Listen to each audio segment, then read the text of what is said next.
भारत अपना 79वां स्वतंत्रता दिवस मना रहा है और स्वतंत्रता दिवस हो या होली हो या दिवाली, कोई भी बड़ा त्यौहार होता है तो काव्यों का जो कविता पाठ होता है उसका बड़ा महत्व होता है। तो कई लोग उससे जुड़ते हैं। हमारे साथ एक कवि हैं, उनसे हम बात करेंगे। कविताओं का बड़ा महत्व होता है जब भी स्वतंत्रता दिवस हो, होली हो, बड़े बड़े त्यौहार जब आते हैं, किस तरह देखते हैं इसे?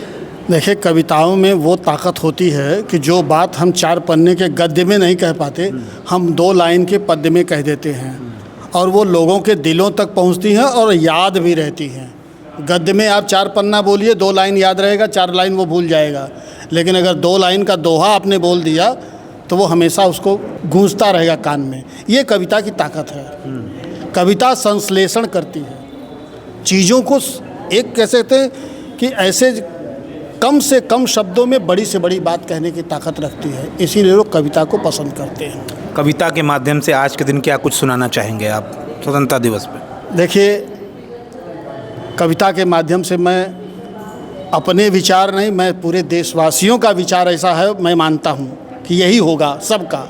ऐ तिरंगा तू फहरे गगन में, ये हवाएं तेरा साथ देंगी। ऐ तिरंगा तू फहरे गगन में, ये हवाएं तेरा साथ देंगी। तुझको पाने में सर दे दिया है, अब भुजाएं तेरा साथ देंगी। क्या बात है, क्या बात है। नौजवान ही नहीं, बच्चे बूढ़े प्राण देने को तैयार बैठे। नौजवान ही नहीं, बच्चे बूढ़े प्राण देने को तैयार बैठे। पड़ गई घर कमी कुछ सरों की, बूढ़ी माएँ तेरा साथ देंगी। क्या बात है। ये जज्बा है, ये जज्बा हमारे लोगों के अंदर इसमें है। और आज के दिन हम उसकी कहते हैं कि पुनरावृत्ति करते हैं, याद करते हैं और साल भर उसी भाव में डूबे रहते हैं कि हमको देश के लिए अगर कुर्बानी करना हो तो हम करेंगे। ये जज्बा है। लगातार आप भी करा रहे हैं, संस्थान बनारस रेल इंजन कारखाना की तरफ से होता है कार्यक्रम पे। पाठकों में कमी आई है क्या कविताओं के पाठकों में कमी नहीं है, पर किताब पढ़ने वालों की थोड़ी कमी ज़रूर हुई है। परंतु लिखने वालों की, सुनने वालों की संख्या अभी भी बहुत ज़्यादा है। और इसी अलग को जगाते हुए संस्थान बरेका इसमें हमेशा अग्रसर है कि एक जो हमारी सांस्कृतिक और साहित्यिक परिचय है, इसको हम आगे बढ़ाते रहें। तो संस्थान बरेका उसी के तहत इस स्वतंत्रता दिवस के दिन पे काव्य गोष्ठी का आयोजन कर रहा है, जो हमारे देश में स्वतंत्रता के महत्व को लोगों को बताने का काम करता है। कविता के माध्यम से नागार्जुन कभी कविता पढ़ते थे और नेहरू के समक्ष बैठ के नेहरू के खिलाफ पढ़ते थे और वो भी नेहरू सुना करते थे। बिल्कुल, वो भी दौर देश ने वो दौर भी देखा है। देखिए, ऐसा है कि उस समय के साहित्यकार जो आज़ादी के पहले के थे, जो आप जिन नेहरू की बात कर रहे हैं और जिन दिनकर की बात कर रहे हैं और नागार्जुन की बात कर रहे हैं, वो लोग आज़ादी के पहले के थे। और आज़ादी गुलामी के दौर में जो कष्ट रहा है, जो गुलाम भारत में जो लोगों की पीड़ाएं रही हैं, वो उन लोगों ने देखा है। और तब जाकर के कलम उठाई तो उस कलम में आग बरसती थी।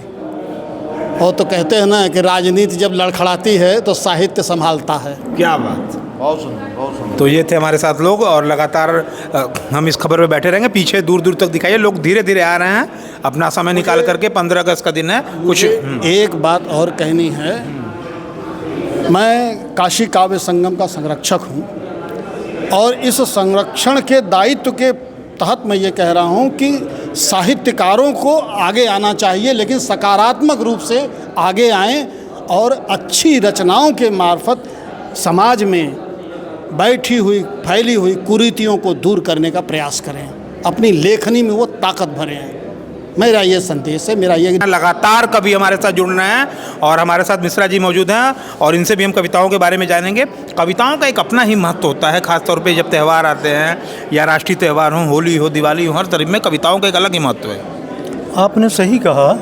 हमारे आचार्यों और विचारकों ने अपने अपने परिवेश और अपने युगों के अनुकूल काव्य की व्याख्या की है।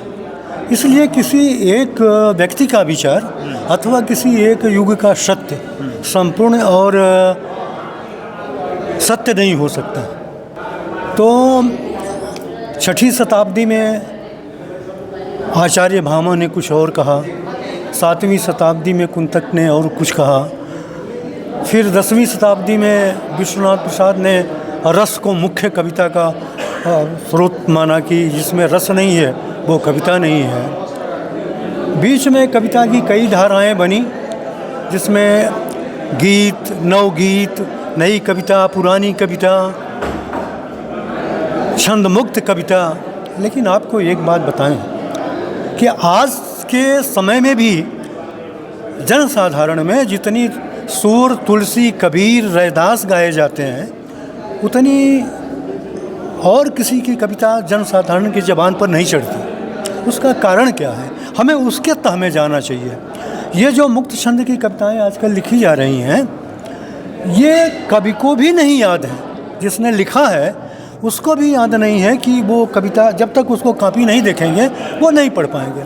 आज मुक्तिबोध की कविताएं, अज्ञेय की कविताएं कॉलेजों की किताबों में हैं, विश्वविद्यालयों की किताबों में हैं, और वही हैं वो जनसाधारण की ज़बान पर। आप बताइए कोई एक कविता, कोई लोक में एक कविता उनकी प्रचलित हुई हो तो नाम लीजिए, एक भी कविता नहीं हुई है।